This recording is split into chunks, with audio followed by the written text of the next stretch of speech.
Bien quoi l'ami, j'espère que vous allez bien, c'est votre poteau Trafi, on se retrouve pour une nouvelle vidéo. Aujourd'hui, vous l'avez lu dans le titre, je vais vous apprendre un geste qui va vous permettre de surprendre vos amis, que ce soit à l'entraînement, en match ou même dans un stade, peu importe, de manière totalement random. Donc j'espère que vous êtes prêts, let's go!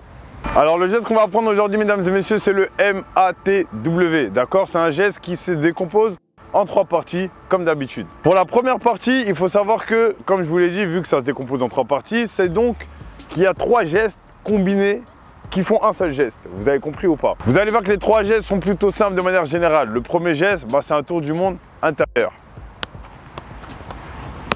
Je pense que 99,99% d'entre vous ici savent faire le tour du monde intérieur. Le deuxième geste à savoir faire pour faire le MATW, c'est un crossover. Maintenant, le truc, c'est qu'il faut savoir combiner le geste 1 et le geste 2 pour avoir le geste 3 qui donne ceci. Voilà. Donc pour la première étape, ce qu'on va devoir faire, c'est de réussir vraiment à faire le tour du monde intérieur, mais de manière maîtrisée. Je ne veux pas un tour du monde intérieur galère, je le veux maîtriser.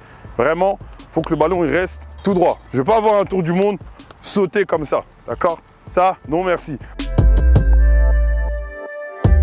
Étape numéro 2, c'est un peu plus compliqué parce que quand vous faites le crossover, vous avez le temps généralement d'attendre la balle, de sauter et de la récupérer. Là, en fait, le moment où vous allez devoir jumper, votre pied droit, il est déjà en l'air. Dès que vous avez fait le tour du monde pied droit, ou du moins pied fort, le tour du monde intérieur, vous prenez appui sur votre jambe d'appui, paf, tour du monde, appui et je tape.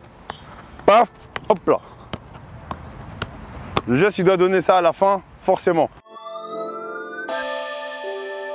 Troisième étape, un peu compliqué pour vraiment réussir le tour du monde, c'est que vous voyez bien que le crossover, il est différent du crossover basique, comme je vous l'ai dit dans l'étape numéro 2. Là, le crossover que vous faites, c'est ce que moi j'appelle un super crossover, d'accord? Crossover normal, en vrai, ça fait ça.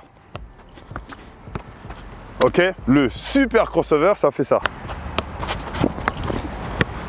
Je sais pas si vous voyez la différence et pourtant c'est exactement la même chose. La seule différence, c'est que pour le crossover normal, j'attends vraiment la balle et hop, je tape. Pour le super crossover, vous envoyez le ballon pied droit, d'accord? Je prends appui pied gauche et je tape vraiment la balle comme ça, quand elle redescend. Si vous voulez un tuto uniquement sur le super crossover, je vous en ferai un, mais ça doit vraiment faire ça. Paf, paf. Vous voyez le petit paf que je mets, c'est ça qui doit faire monter le ballon. Donc voilà, combinez l'étape 1 et 2 et vous aurez le geste numéro 3. Conseil numéro 1, combinez bien l'étape 1 et l'étape 2 pour avoir l'étape 3. Faites-moi un super crossover et pas juste un crossover normal. N'ayez pas la jambe tendue et prenez appui surtout sur votre jambe d'appui, celle qui est au sol au moment où vous faites le premier tour du monde intérieur. Paf! Pour réussir le MATW. Je vous jure que le geste n'est pas compliqué. Je vous donne plein d'informations détaillées, mais le geste n'est pas compliqué. C'est la fin de cette vidéo, chers amis. J'espère qu'elle vous a plu. Voilà, c'était juste un petit trick, un petit geste technique, le MATW. Donc voilà, travaillez-le quelques minutes. Et je pense que vous le réussirez.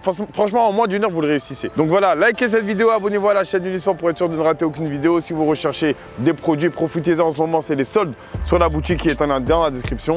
Prenez soin de vous et je vous dis à la semaine prochaine. Bye.